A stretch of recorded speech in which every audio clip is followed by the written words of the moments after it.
Hello, good evening po mga kaibigan. Ang alaga kong aso ay tulog na.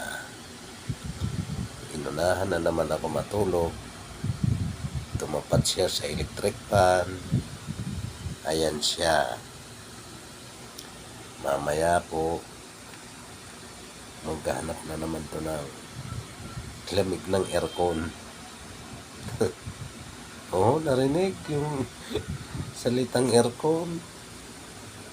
Oh, yan. Sabi niya, opo. Mamaya, narinig niya.